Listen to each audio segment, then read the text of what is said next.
Zero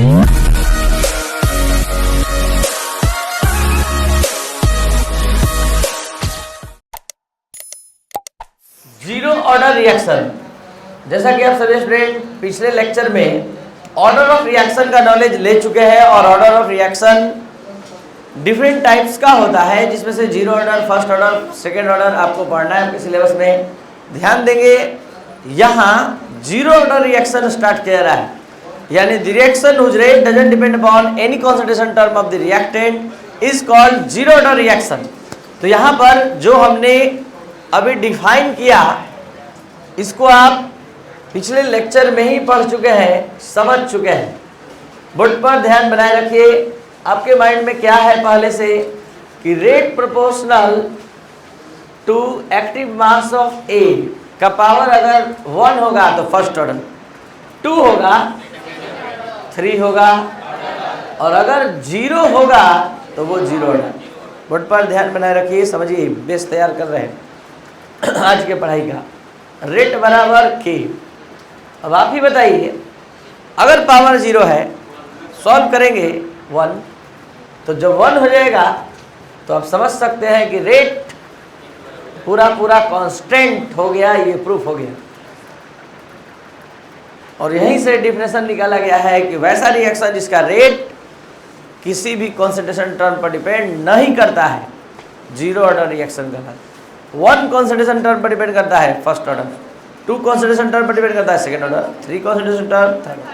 तो आप आज के क्लास में पढ़ने जा रहे हैं जीरो ऑर्डर रिएक्शन। बट पर ध्यान दीजिए, the reaction whose rate doesn't depend upon any concentration term of the reactant is called zero order reaction. हमने मान लिया कि ये जो रिएक्शन है, हमने मान लिया कि ये रिएक्शन जीरो ऑर्डर का है, तभी हम पावर यहाँ 0 लिख पा रहे हैं।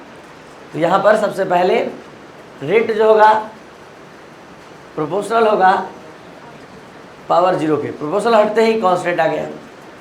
और आप सभी स्टूडेंट जानते हैं कि अगर रिएक्टेंट के हिसाब से लिखा गया रेट होगा तो किस चीज़ में होगा।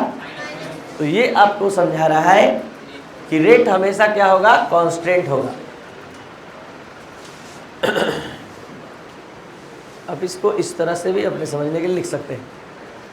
और जब इतना जान गए तो आप सभी स्टूडेंट इस ग्राफ को भी समझने का क्षमता रखते हैं, कैपेसिटी रखते हैं। इस ग्राफ में ये समझाने का प्रयास किया जा रहा है कि रेट का मान कॉन्सेंट्रेशन के बढ़ने और घटने पर किसी भी ढंग से प्रभावित नहीं होगा। रेट का जो वैल्यू है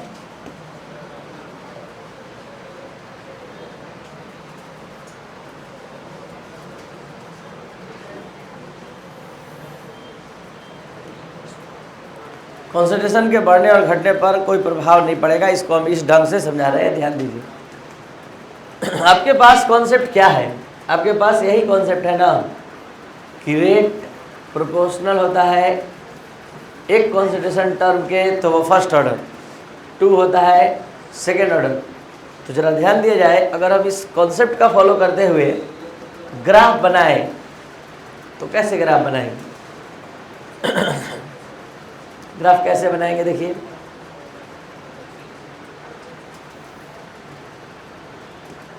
ये हमने ले लिया रेट,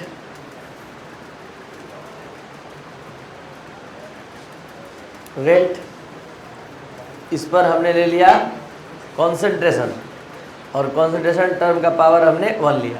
दोनों के बीच कैसा है, डायरेक्टली प्रोपोर्शनल है। डायरेक्टली प्रोपोर्शनल का ग्राफ कैसा आता है, स्ट्रेट लाइन, सरल रेखा, यही ना। तो क्या मतलब, यहाँ जैसे जैसे रेट बढ़ेगा वैसे वैसे, लेकिन एक कॉन्सेंट्रेशन टर्म के डायरेक्टली प्रोपोर्शनल होगा तो फर्स्ट ऑर्डर, और 2 कॉन्सेंट्रेशन टर्म के डायरेक्टली प्रोपोर्शनल होगा तो सेकेंड ऑर्डर, 3 कॉन्सेंट्रेशन टर्म के डायरेक्टली प्रोपोर्शनल होगा तो थर्ड ऑर्डर। तो ये बात आपको समझ में आ रहा है।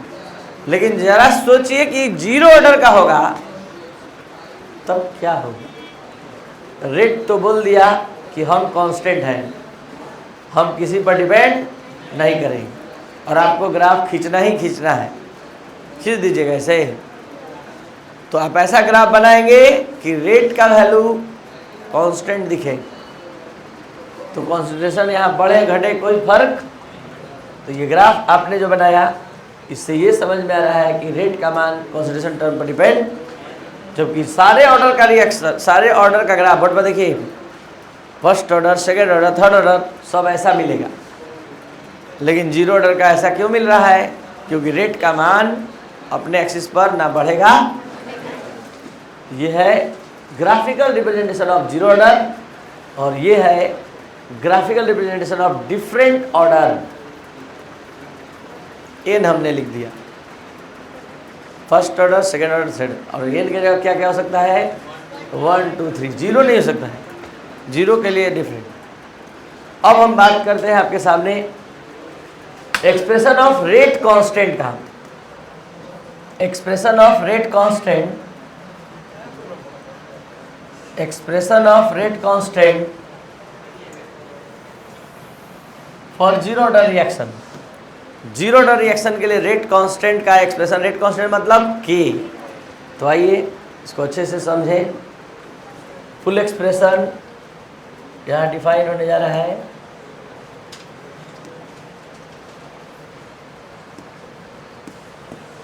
देखिए, हमने मान लिया कि ये रिएक्शन जो है, जो आपके सामने हमने लिखा, ये जीरो ऑर्डर का है। तो जब जीरो ऑर्डर का रिएक्शन है, इस ए रिएक्टेंट का इनिशियल कॉन्सेंट्रेशन हमने मान लिया ए नॉट। क्या मान लिया? और अभी कोई डिसोसिएशन नहीं हुआ है, अब होने जा रहा है। हमने टी टाइम बिता दिया, इसका कॉन्सेंट्रेशन घटकर ए हो गया। इसमें से कौन बड़ा और कौन छोटा? ए। अगर हम ए और एक्स को जोड़ दें तो किसके बराबर? क्या ये बात एकदम क्लियर है? क्योंकि यही डिसोसिएटेड अमाउंट है, डिसोसिएटेड कॉन्सेंट्रेशन है। इसको ले जाकर इसमें ऐड करेंगे, फिर से पहले के बराबर हो जाएगा। अब हम कॉन्सेप्ट के अकॉर्डिंग चल रहे हैं। अब मान लिए कि ये जीरो ऑर्डर रिएक्शन है, जब मान ही लिए हैं तो हम तो लिखेंगे ही लिखेंगे, ये लिखेंगे। अब हम क्या लिखेंगे इसके बाद? रेट इक्वल के, और ए टू द पावर जीरो का वैल्यू क्या हो जाएगा? 1। रेट को लिख सकते हैं D A by D T के फॉर्म में, माइनस रहेगा प्लस के, और ये हो गया 1। फाइनली क्या हमने देखा? माइनस डी ए इक्वल के डी टी। और अब इंटीग्रेटिंग बोथ साइड, दोनों तरफ इंटीग्रेट करेंगे, दोनों तरफ इंटीग्रेशन आने जा रहा है। इंटीग्रेशन डी ए इक्वल के डी टी। अब आप सभी स्टूडेंट अच्छे से जानते हैं इंटीग्रेशन का एक छोटा सा फॉर्मूला, और सब लोग इस फॉर्मूले को अच्छे से जानते हैं। क्या जानते हैं? बता दीजिए, क्या जानते हैं? Integration sine d x equal x plus c. Integration दो टाइप का होता है, एक डिफिनिट और एक इनडिफिनिट। जिसमें लिमिट लगा होता है वो डिफिनिट होता है, lower limit, upper limit, lower limit, upper limit, ठीक है। तो ये इनडिफिनिट इंटीग्रेशन है, ये डिफिनिट इंटीग्रेशन है। हम अभी इसका यूज कर रहे हैं, और ये इंटीग्रेशन साइन जब जब मैथ में हटता है तब तब कांस्टेंट सी आता है। तो इस कॉन्सेप्ट को ध्यान देंगे आप लोग। अब आगे का कैलकुलेशन रन करने जा रहे हैं। Minus a integration sine d x, तो क्या लिखेंगे? ए, सिर्फ ए इक्वल के, इसमें से आएगा टी। यहाँ एक चीज़ मिस्टेक आप लोगों को समझाने के लिए अभी हम लिख रहे हैं। इंटीग्रेशन साइन हटा C1, यहाँ इंटीग्रेशन साइन हटा C2। यहाँ पर आप सभी स्टूडेंट समझ सकते हैं अच्छे से कि ये एक कांस्टेंट है,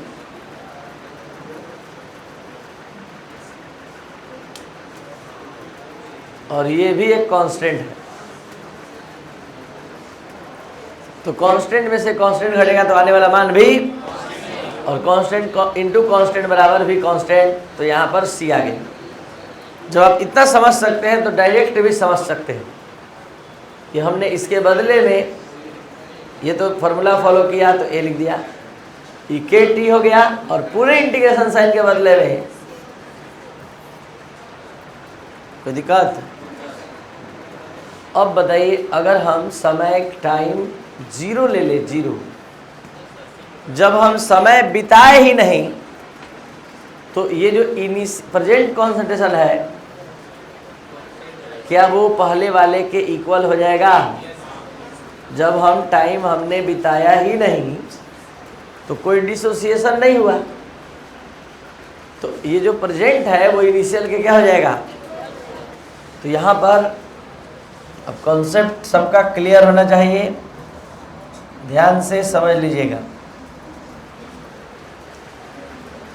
अब इस दोनों का वैल्यू हम रखने जा रहे हैं इक्वेशन 1 में, रखवाइए। ए के जगह के और टी के जगह तो सी इक्वल सी का वैल्यू निकल गया। अब putting the value of C in equation 1, C के वैल्यू को इक्वेशन 1 में रखने पर रखवाइए। ए के जगह ए ही रहेगा, के टी, और सी के जगह पर हमको रखना है ये ना, ये इधर आएगा,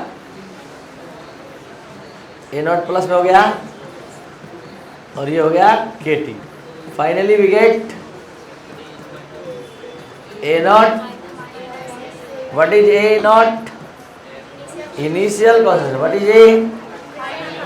प्रेजेंट कॉन्सेंट्रेशन। और अब आपका ये फाइनल इक्वेशन आ चुका है। एक बार शुरू से अंत तक समझाने जा रहे हैं, ध्यान से समझ लिया जाए। Let the following chemical reaction या this chemical reaction is zero order reaction. The initial concentration of reactant A is A not and concentration of A reactant A after time T is A। Rate proportional to A power 0, क्योंकि zero order reaction हमने मान बैठा है। यहाँ पर proportional K, ये पूरा minus D A by D T, ये हो गया 1, ये इधर आ गया D T, integrating both side. ये फार्मूला फॉलो किए, ए टी, इसके पूरे इंटीग्रेशन साइन के बदले में सी, टी समय जब हमने 0 लिया, T equal 0, A equal A not, और ये दोनों का वैल्यू उठाकर हमने यहाँ और यहाँ रख दिया, ए और ए टी के जगह पर, तो सी का वैल्यू मिला। इसी सी के वैल्यू को हम इक्वेशन 1 में रख दिए और फाइनली ये प्राप्त। अब इसको लास्ट बार जैसे आप नोट्स में लिखेंगे देख लीजिए। Late the following chemical reaction is zero order reaction and the initial concentration of reactant A is A not and concentration of reactant after time T is A।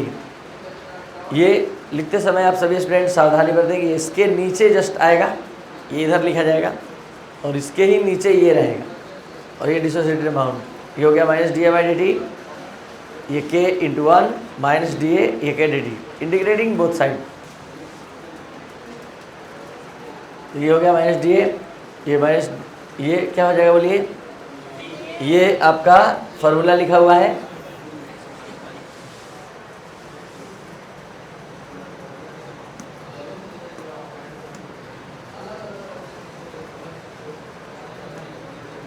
और ये आपका यहाँ पर क्या होगा? एक्टिव मास ऑफ ए, ये होगा के टी प्लस सी, क्वेश्चन नंबर 1। अब यहाँ सी का वैल्यू, टी का अगर टी इक्वल 0 लेंगे, ए इक्वल ए नॉट लेंगे, निश्चित यहाँ पर एक लाइन यहाँ जो छुटा हुआ है आप लोग बोल दीजिए, वैल्यू रखिए माइनस ए के जगह, ए के जगह क्या हो जाएगा? और ये भी गलत लिखा हुआ है, ए नॉट, बोलिए के इंटू सी, सी का वैल्यू मिल गया ये। अब इसको उठाए यहाँ रख दिए, ये इधर आया, ठीक है। अब ये के इक्वल फाइनली, अब जब आप लिखेंगे कुछ भी दिक्कत होगा आप पूछ सकते हैं। अब हम लोग इसी जीरो ऑर्डर रिएक्शन का हाफ लाइफ पीरियड निकालने जा रहे हैं। Expression of half life period for zero order reaction start करने से पहले ये समझना जरूरी है, what is half life period. Half life period होता क्या है? नाम से क्या लग रहा है? हाफ लाइफ पीरियड, वो समय, वो टाइम पीरियड वो समय अवधि जितने समय में कोई भी अमाउंट, कोई भी रेट, कोई भी कॉन्सेंट्रेशन, कोई भी वेलोसिटी आधा रह जाए। जितने टाइम पीरियड में, जितने समय अवधि में वो आधा रह जाएगा इनिशियल का, उस टाइम को हाफ लाइफ कहें। अब इसको हम अलग ढंग से समझा रहे हैं, ये मॉडर्न फिजिक्स में भी पूरा अच्छे से पढ़ना है। ये एक रेडियो एक्टिव सब्सटेंस है और ये रेडियो एक्टिव सब्सटेंस 1600 ग्राम का है। बट पर ध्यान दिया जाए, मान लिए कि इसका हाफ लाइफ पीरियड 5 ईयर्स है, तो पहला 5 ईयर 5 साल बीतते बीतते ये 800 ग्राम हो जाएगा। अगला 5 साल बीतते बीतते नेक्स्ट 5 ईयर में, नेक्स्ट 5 ईयर में, नेक्स्ट 5 ईयर में, यही क्रम जारी रहे। तो हम इससे क्या समझाना चाहते हैं आपको? बस यही समझाना चाहते हैं कि ये 5 वो टाइम पीरियड है जितने समय में किसी रेडियो एक्टिव सब्सटेंस का अमाउंट हाफ हो जाता है, किसी रिएक्टेंट का कॉन्सेंट्रेशन अपने इनिशियल कॉन्सेंट्रेशन का हाफ हो जाता है, रिएक्शन का स्पीड हाफ हो जाता है। जिस टर्म में बात करिएगा उस टर्म में वो पूरा पूरा आधा हो, और जितने समय में हाफ होगा उसी को क्या कहते हैं? अब ये जहाँ पढ़ रहे हैं उसके टर्म में समझ लीजिए। सपोज दैट रिएक्टेंट का कॉन्सेंट्रेशन आपने माना है A0 और हमने बता दिया इसका half life period T half. पहला हाफ लाइफ पीरियड बीतते बीतते A0/2, दूसरा हाफ लाइफ पीरियड बीतते बीतते बोलिए A0/2/2, वही बात है A0/4। और उसके बाद भी अगर हाफ लाइफ एक बिता दिए, अगर आप उतना समझदार हो गए तो दिक्कत है। तो ये क्या है? Half life period. तो यहाँ पर अब देख लीजिए वही चीज़ आ गया कि हमने टी की जगह क्या मान लिया? T half. तो ऐसा मानते ही जो प्रेजेंट कॉन्सेंट्रेशन है वो पहले के आधे के इक्वल हो गया। तो पहले के आधे के इक्वल हो गया, तो ये फाइनल इक्वेशन आया था A0 - A/T। इसमें हमने वैल्यू रख दिया, ये A किसका वैल्यू रखा? ध्यान दीजिए A0 - A के जगह पर हमने क्या रख दिया? A0/2। और ये अब ये एलसीएम लेंगे, क्या आएगा बोलिए? 2A0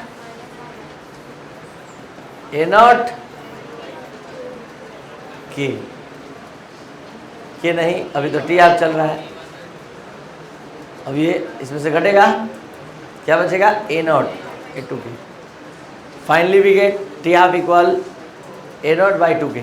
अगर आप सभी स्टूडेंट को अच्छे से समझ में आया तो एक दो मतलब ऑब्जेक्टिव क्वेश्चन का पहले जवाब दीजिए। पहला question, for zero order reaction, या आप लोगों में से किसी का डिमांड है फिर से समझने का, फिर से समझ लीजिए। ध्यान दीजिए, बहुत आसान है, कॉन्सेप्ट थोड़ा सा है, कैलकुलेशन है। और कॉन्सेप्ट क्या है कि जब आप हाफ लाइफ के बराबर समय बिताएंगे तो जो प्रेजेंट कॉन्सेंट्रेशन होगा वो इनिशियल के आधे के बराबर होगा। हम कुछ किए नहीं है, बस इस दोनों का वैल्यू लिए हैं और धीरे धीरे यहाँ रख दिए। जो A0 A और T के जगह हमने T हाफ ले लिया और इस A के जगह A0/2 लिख दिया और कुछ नहीं, ये इक्वेशन मिल गया। अब यहीं से क्वेश्चन राइज होता है, the value of half life period for zero order reaction depends upon, ठीक है, या ये भी कह सकते हैं कि for zero order reaction which of the following statement is true? Which of the following statement is true? T half depends upon initial concentration. T half doesn't depend upon initial concentration. T half may be depend or may not be depend on initial concentration, or last none of these. क्या होगा? Depends upon initial concentration. ये proof है ये expression से कि T half का मान हमेशा इनिशियल कॉन्सेंट्रेशन पर डिपेंड करेगा और साथ साथ रेट कांस्टेंट पर भी डिपेंड करेगा। ये चीज़ याद रखिएगा, इससे कॉन्सेप्ट निकला है, 2-3 बार एग्जाम में आ चुका है यहाँ से। आप सभी स्टूडेंट को अगर अच्छे से ये वीडियो लेक्चर समझ में आया तो आप जरूर इसको शेयर और सब्सक्राइब करें। Thank you. चलिए।